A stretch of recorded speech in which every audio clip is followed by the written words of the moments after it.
I am genuinely confused about Sprayheader's fucking morals. Like, I know he's a moral fag, but what are his morals?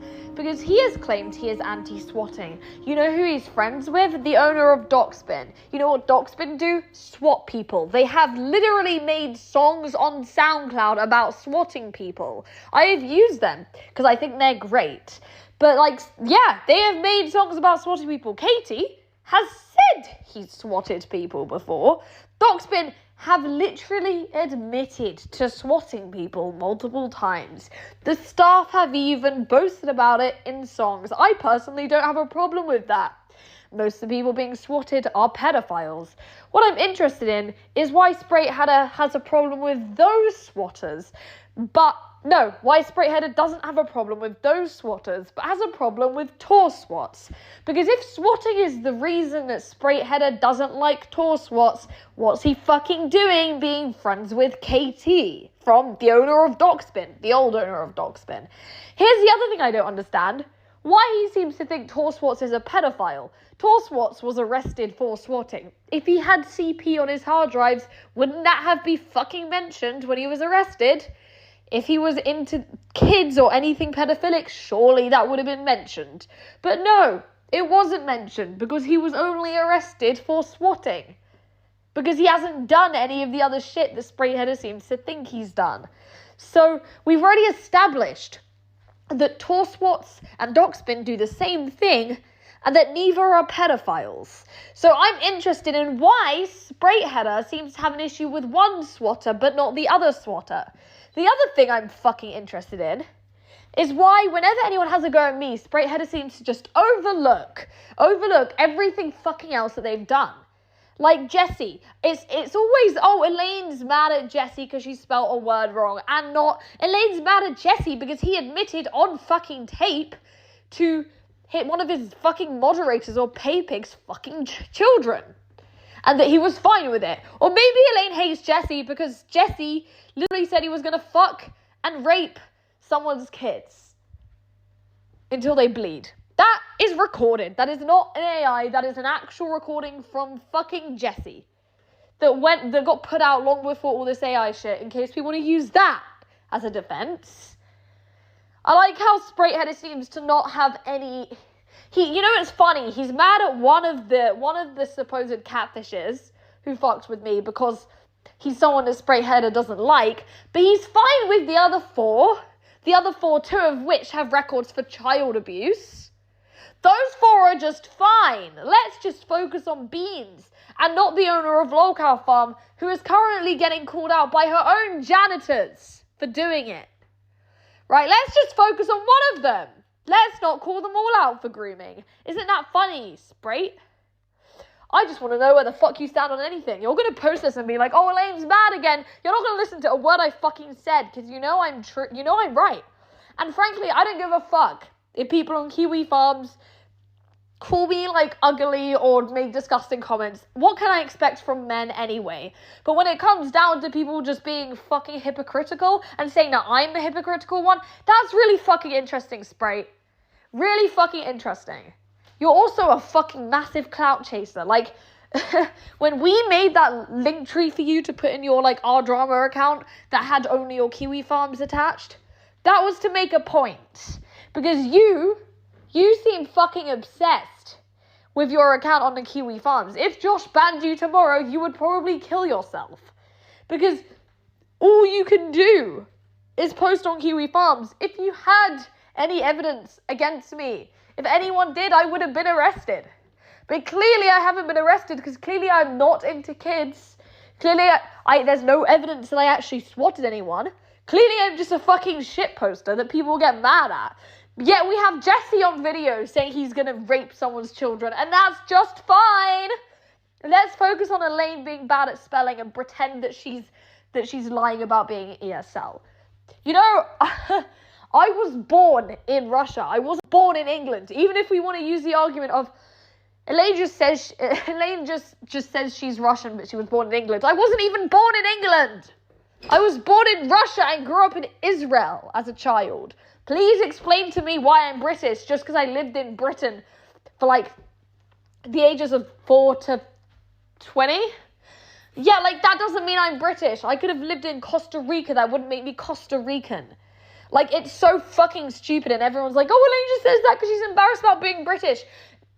Bitch, my fucking revenge porn is on the internet. If I was embarrassed about anything, wouldn't it be that? Rather than a race thing? I'm just interested, where the fuck is your logic? Maybe I say I'm not British because I'm not British. I have a British accent, but, like, you know, if Ethan Ralph started speaking in a Mexican accent, that wouldn't make him Mexican. Like, I just want to know where the logic is with any of you, because some of this shit is just pure fucking stupidity. And I'm the one that gets called low IQ. Yeah, everyone's out here crying about censorship on Kiwi Farms, but when it happens to me, everyone's like, oh my god, yay, Elaine got her account taken down. How about you, Neck? You fucking hypocritical pieces of shit. Because you cannot be selectively pro-censorship, right?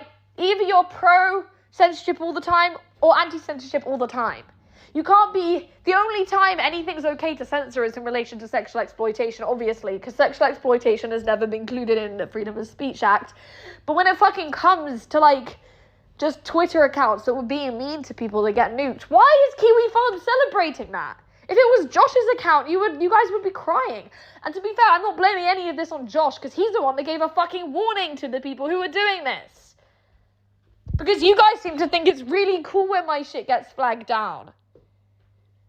See, not even Josh is supporting this fucking bullshit, because it's fucking gay. And, like, there's, like, about 7 people who actually had the guts to say something about Jessie. I was never mad about the spelling bee. Spelling isn't my strong suit. School was never my strong suit. I fucking hated that place. I hated the fucking staff. I hated authority. I got expelled 7 times. No fucking shit that I can't spell a British word that I probably used about twice in my life. I don't care. That was funny. It is funny to spell it with an E instead of an A. I admit it's funny. What I'm mad about is Jessie's fucking stupid comment. When Jessie was like, she looks old for her age. Oh, sorry. Maybe the 21-year-olds you usually look at are actually 4 years old. But, like, Jessie, I don't look old for my age. You're just a pedophile. Like, he had to say something creepy, didn't he? He had to say something fucking creepy. Men can never fucking hold it in. They can never hold it in. And everyone's going to be like, Elaine's so mad. Yeah, I am mad. I have a right to be mad because I don't want to be fucking silenced for being mean to someone. Since when is that okay to just pick and choose what we're allowed to say on the internet? I didn't say anything illegal. It wasn't even a Fed post. If it was the Fed post that got my account down, sure. But it wasn't that. I was suspended for hateful conduct, which is basically just code for saying something that someone else didn't like. Fuck everyone that supports this. Like, honestly, I have a right to be mad. So yeah, I am mad. Did I link my nudes to a 14-year-old, as this keeps being brought up and it seems to become a reason for people to defame me? So let me explain to you what fucking happened, okay? So this person joins my server, and this person was called something like Trollcow. I don't remember his name. And I don't know his age. I don't know anything about this person. Nothing about this person, because I'd been asleep for 3 days. Not for 3 days. I've been asleep for like 24 hours, almost, like 20 hours, because I'd been awake for 3 days. So because I was awake for so long, I slept for ages. Because at that time I was still in my druggy arc, whatever. So I wake up, I fucking see this person's joined my server, and I haven't read anything about him hacking Kiwi Farms yet. I didn't know he had hacked KF. I didn't know who he was. And he says, do you have a thread? And I said, yeah. And then everyone said, yeah, but she won't link it because it contains, like, porn of her. And I was trying to prove that I wasn't censoring my own internet footprint. So I linked the link to my thread. It was a link to my thread, not to a post of porn, just a link to that page to prove that I wasn't like a coward. I didn't know his age, and I also pretty sure I linked it in public. That might be wrong, but I just didn't want to seem like I was hiding anything. I didn't know who he was at the fucking time. Okay? because he just joined my server out of the blue and I just woke up. Like, I had just woken up. I didn't see all this shit where he said he was 14. I didn't see his DMs with Josh. I didn't see any of that. I didn't even know he was in DMs with Josh. So for everyone that's having a go at me for this, maybe have a go at Josh, who sent him $1,000. It's funny how everyone's having a go at me for linking a link to a page in my thread when I didn't even know his age. But no one has a go at the man that sent him $1,000 to a minor. Are you fucking out of your mind? Are you having a fucking laugh? Like, fucking, honestly, like, neck. Like, the double standards are fucking unreal. I didn't even know his age and I'm being fucking, like, hung, drawn and quartered over, like, linking a Kiwi Farms page. Maybe don't host porn. That might be an idea, buddy. You know, if porn was illegal, this shit wouldn't even be a thing. These mistakes wouldn't happen. We need to talk about, like, addiction in this sector. Because for some reason, this has been one of those things that has just become, like, just part of the sector. And in my opinion, it really isn't. Like, first of all, everyone that makes jokes about Ethan Ralph doing quote-unquote pill streams or, like, Too Mad's ketamine problem, are these really, like, the only critiques that you have of these people? Like, is your only criticism that they're, like, compensating because they were failed by the system, so they're doing drugs to replace something or to compensate for something that they are not being medicated for? Because that's what most addiction is based off of. Like, for example, I have severe OCD to the point where, like, there have been times where I've been sick because of my own thoughts. There are times I passed out in public places because of my own thoughts. I have gotten to the point where my OCD has gotten so bad, I've had a panic attack and it's caused psychosis. That has happened. And I was like, shit. If I have to live with OCD for the rest of my life, I'm going to kill myself. Like, that's what's going to happen. And that's why I first did drugs. Because I was like, wow, I am never getting out of this. Like, it is going to kill me. OCD will kill me before an addiction will. That was, like, my thought process. And it was correct up to an extent. Because my OCD was at the point where I couldn't function. I couldn't eat. I couldn't sleep. I also couldn't work. And that was a big one. And here's how it used to be for me. I would not be able to sleep because of having OCD and retching all night because of my own thoughts. So I would go to work on, like, 3 hours of sleep, and I would, like, go out for lunch, and I would end up, like, falling asleep, like, in the middle of somewhere. It was, like, a whole thing, and it was really embarrassing. And that's why I first started doing drugs. And everyone was like, oh my God, she's so stupid. Why would she do this? You know why I would do this? Because my thoughts would kill me otherwise. Yeah? Okay. I think we got that cleared up. But when I realized that was not a feasible option, and you only realize this after, like, years. Okay? When you've like, been doing drugs for years, right? You start to actually notice, like, the damage. Like, it's fun up until that point, don't get me wrong, like, you could go forever up until that point, but when you're at the point where it's like, I'm bleeding, it's not very fun anymore, because then it's not really worth it, because the pain, like, when I tell you about the nerve pain that you will get from, like, drug damage, the nerve pain is so unreal, it's so bad, right, that you will be like, wow, maybe my OCD is actually better than the excruciating pain I'm in. Like, I'm just putting it that way. The pain you get from, like, damaging nerves, or, like, if you're, like, snorting stuff, you, like, damaging the inside of your, like, the nerves, like, in your nose, or, like, if you're injecting stuff, the nerves in your, like, basically, you will get nerve damage if you're addicted to, like, anything. Because whatever part of your, like, you know, if you're addicted to alcohol, you'll eventually damage your nerves. Whatever you're addicted to, there's a high chance you're getting nerve pain. Like, nerve pain and nerve damage. And when I tell you that nerve pain is, like, nothing you felt before, it is so bad. It will keep you up for hours. You will be screaming in pain. You will literally be, like having baths all the time, having showers all the time, trying to, like, use the water temperature to, like, control the nerve pain. You will be, like, on so many benzos to try and control the pain that you won't be able to think most of the time. And then you realize, like, wow, the only way to, like, recover from the nerve pain is to stop doing drugs. Because the nerve pain is so bad that if you continue doing drugs, like, it's just not worth it. Because even if it fixes your OCD or your depression or anxiety or whatever reason why you're doing it, the pain you will experience as compensation, it might as well just be the same. It might as well be equivalent to like the problem you originally were trying to fix.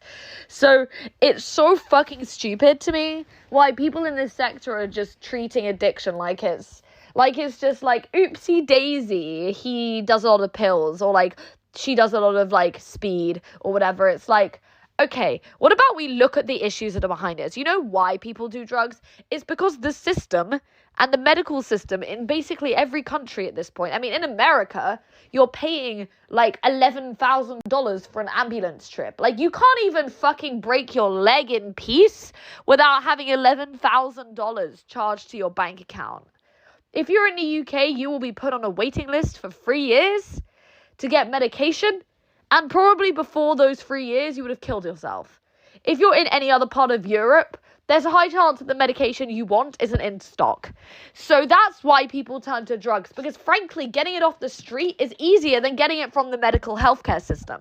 That is literally like real. Like, when I tell you that I am still waiting for ADHD medication and I literally signed up for it a year ago, I mean that. I am fucking still waiting. I'm not even in the UK, but I'm still waiting for the UK medical system to send me like a text saying that the medication's ready.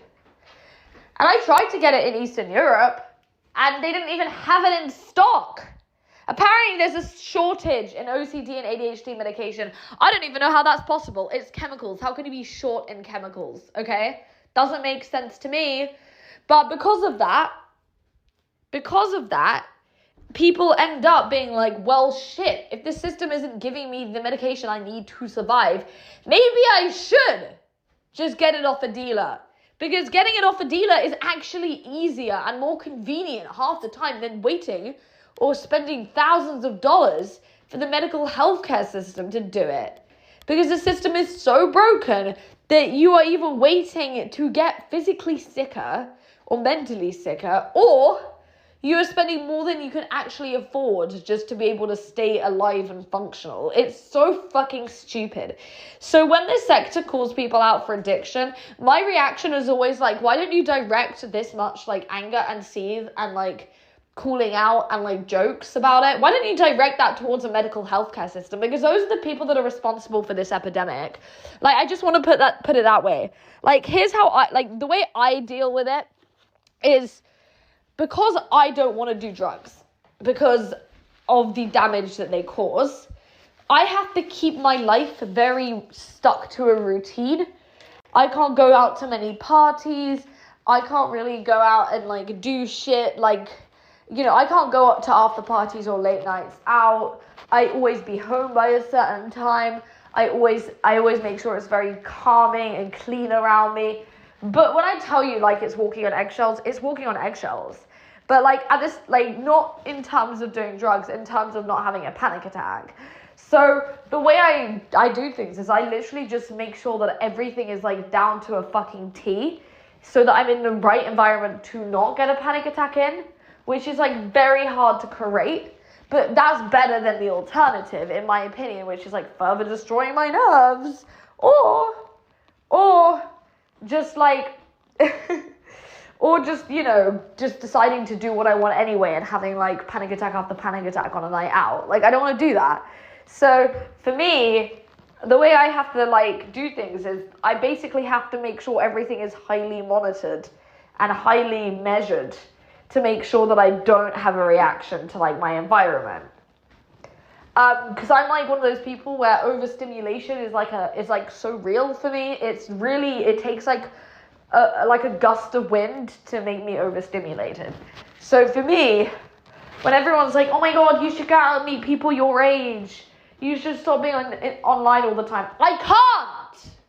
Do you know what would happen if I went out on a night out, right? I would be retching down some alleyway because I couldn't deal with the noise and the overwhelmingness and the like smells and the like things going on around me. Like, I would straight up just like fucking implode. So for everyone that's like, why don't you touch grass? I fucking can't, okay? Like, I can't. Yeah, I know you're like neurotypical, like that's great for you, buddy, but it's not the same for me. So the way I handle having like such bad OCD is I make sure that it's like very much kept in line, okay? But I've still been waiting for the medication for it. And it's so frustrating because it's not even like I can't blame it on my therapist or the people that I've directly paid. I have to blame it on like the entire system for being slow and being fucking inefficient. And the problem is, most people who are not me or who... I feel like if you've had the level of damage that I have, you realize quite quickly that like your choices are being permanently disabled or being sober, and you're like, well, shit. I mean, the logical option here is to be sober, right? Like, in my opinion, it's not really like much of a hard decision. It's like, okay, well, option one is I have a fair, like I wait for this medication. It will like hopefully save my life. Or option two is I die because like I do damage to my airways. Like, that's legit like how I see it. So for me, it wasn't really a toss-up. It was like, this is like kind of your only option. So I was like, well, fuck, I guess I just gotta like manage my life until I get the medication. But really, it's an endurance test. And when I tell you, OCD is not like having anxiety or depression in the sense that you were born with OCD, okay? This isn't to do with like a chemical imbalance or like I get triggered by my environment. No, this is a neurological disorder. This isn't a mental health issue. It's a neurological disorder to do with neurons misfiring in your brain. That is what causes you to have such a bad reaction, because it's a fight or flight response. So when you have issues like obsessive compulsive disorder, which is what I have, your body is constantly like reacting to threats that aren't there. So basically how I describe it is, you know, in the Viking times, in like ancient Viking times, how you would have a caveman who would go into fight with another caveman over food. They would have this reaction within their body that would help them to win that fight. That reaction would be stuff like their digestive system shutting down, their body producing more saliva so that they're able to breathe because they hyperventilate, stuff like their muscles tensing up. That stuff was all normal for a fight, right? Like, that's the reaction you should be having if you're about to go in for a fight. And you probably don't feel sick when that happens to you, if like, you know, that happens to you before you actually go into a fight, because you don't notice that, because you're focused on the fight. Your body's doing what it should to prepare you. The problem with having OCD and anxiety and anything like that is that your body does that apropos of nothing. So you'll be walking down the street and suddenly your digestive system shuts down, and obviously you feel sick because your digestive system is not meant to just shut down in the middle of the fucking day. So then you're like, well, fuck, this doesn't feel normal. It is normal, it's just completely out of place. So the problem with OCD is not to do with anything within our control, because it's a fight or flight response that is to do with neurons misfiring. There is no way that we can stop OCD from, you know, being OCD. We can manage OCD. For example, there are things that trigger it for a lot of people. And when I say that, I don't mean triggering my mental health issues. I mean, for example, if you're allergic to something, or if you have sensitive skin and you spray too much perfume on your hand, obviously it's going to make your eczema or your like allergic reaction worse, okay? It doesn't mean you're not allergic to perfume. It doesn't mean like, you know, perfume is what causes your allergy. It means that perfume is just an additive that you don't need if you already have that allergy or that sensitivity. So when you have OCD, you have this like underlying like thing that, you know, your body can just kick off at any time and go into this fight or flight response. Now, for everyone, it's different to what triggers it. Some people have it where it's like closely related to PTSD. So some people have OCD, but they also have PTSD, and somewhere along the line, those two disorders bang into each other. So they end up in a situation where the things that cause them OCD tend to be highly related to where their PTSD comes from, especially if that PTSD was, you know, came about when they were really young, because that could have been when their OCD fully started, you know, becoming itself in their brain. But for me, personally, my triggers are very, very, very like autistic coded, very autism coded. Like the things that trigger me are very much related to sensory stuff or overstimulation or textures. For example, I don't like dark restaurants. I don't like places that don't have a lot of windows. I don't like art galleries or like especially history galleries because they make me feel like they're a bit too surreal and they make me feel like disassociated with like reality. Well, not with reality, but with like, you know, I don't know how to explain this. It makes you feel like you're walking in a dream. It's quite literally just disassociation. I don't like foods that are slimy. I don't like melted cheese. And if more than one of these things appear at the same time, I'm probably going to have a panic attack. I can't do urban environments. Anywhere that's like heavily polluted, can't be there. So for me, it's quite random. And these aren't things that are like highly associated with a traumatic experience in my life. These are mostly just things that I just like my autism, like my autism coded side of me just says no, like just no, like no, rejection. So that's like how I explain it to people. Now, it's not like it's very easy to trigger someone with OCD or any of these disorders. And this is where addiction comes into it. A lot of the time, the people that become addicts are quite embarrassed. They're embarrassed because we don't want to be the virtue signaling, attention seeking SJWs that are like saying shit like, oh my God, that's so triggering. Why would you trigger my anxiety? We don't want to be those people. So we think that there is a way where we can literally just get rid of the problem so that we don't react to it in that way. So a lot of the people that become addicts are people that want to appear normal.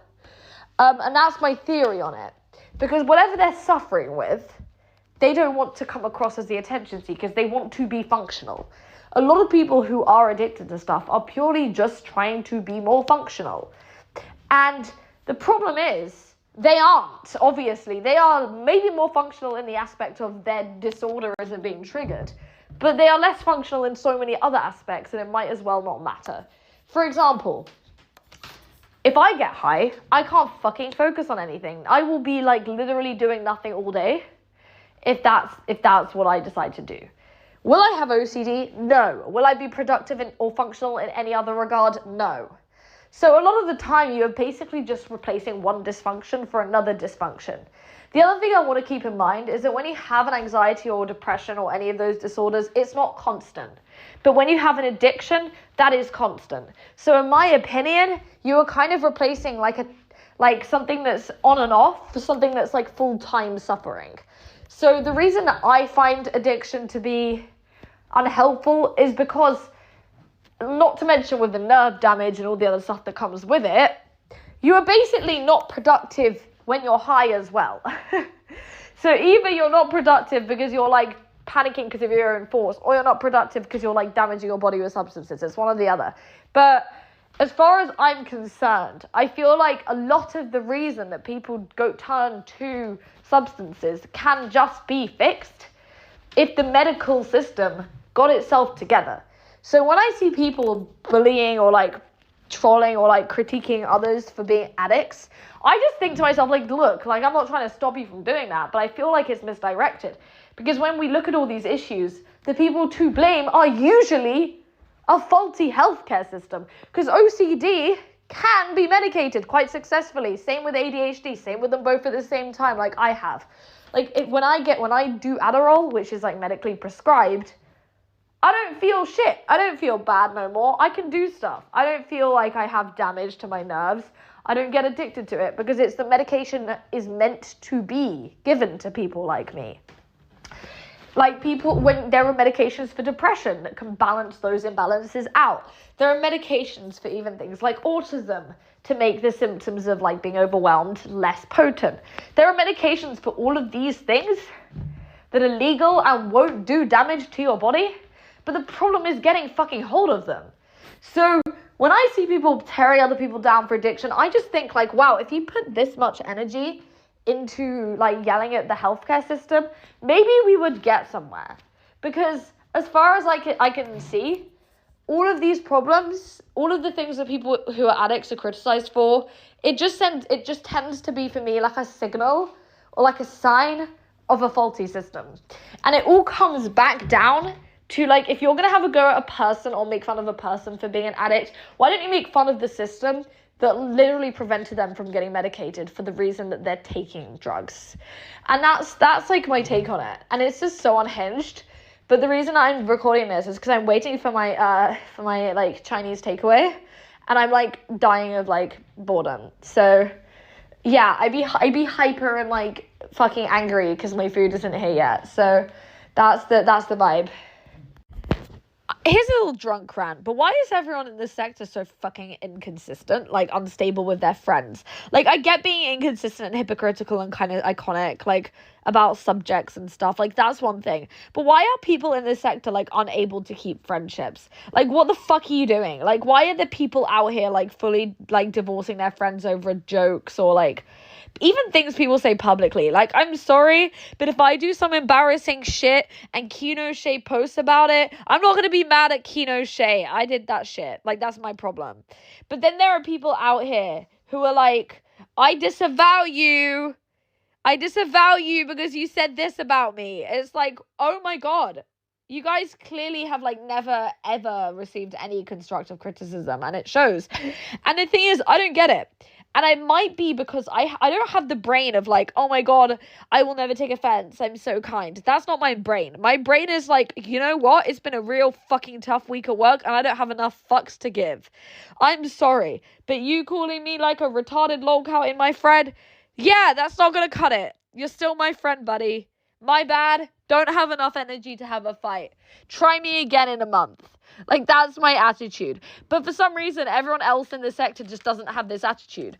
So I see people every day who are like, yeah, I stopped being his friend because he posted in my thread once. It's like, okay, right. Like, I don't know how to explain this to you, but, like, I've literally had, like, people, like, people who have, like, full-blown, like, leaked DMs with me. And I'm like, you know what? I kind of hate you for that.